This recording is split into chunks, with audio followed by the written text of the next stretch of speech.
So let's look at the state of loneliness as it relates to work. So we looked at the state of loneliness kind of in general worldwide, but let's zero in on work now. And this is according to our research. 72% of global workers say that they feel lonely at least monthly, with 55% saying at least weekly. 30% of people report having a close friend at work. That's compared to 50% back in 1985, so that's fell pretty significantly. 50% of CEOs report experiencing loneliness in their role. 61% believe it hinders their performance. And last but not least, 94% of leaders say that their teams are growing lonelier while working remotely. So you know this to be true, but let me just create a visual to help maybe make it a little bit more sticky or memorable. But this is what a healthy organization looks like. You balance high performance and worker well-being. That's the balance that we're trying to go for.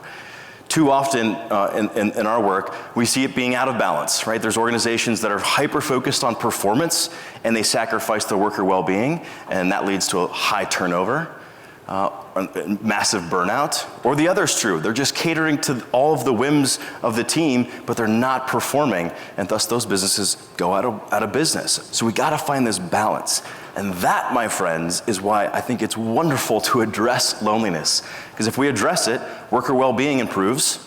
And if we address it, as we'll soon see, it actually improves performance as well. So we get one stone, two birds, and we can achieve that balance that we're looking for in healthy organizations.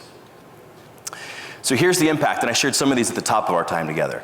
Lonely workers are 7 times more likely to be disengaged at work, 5 times more likely to miss work due to stress, twice as often to think about quitting their job, and they're more inclined to believe their work is lower quality, so confidence dips significantly as well. So I guess it's also worth noting that lonely workers are also more likely to be remote workers. So if all that's true, if we can solve for loneliness, if we can reduce loneliness, then we can have a more engaged, dependable, loyal, confident, productive workforce.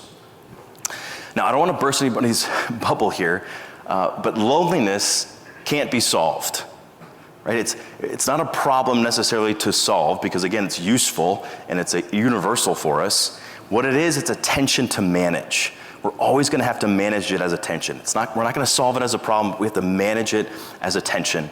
And as you can probably personally attest, and certainly from some of the data that I've covered, we are more at risk of experiencing this isolation and loneliness. So we've got to be more vigilant about fighting for our connections with one another.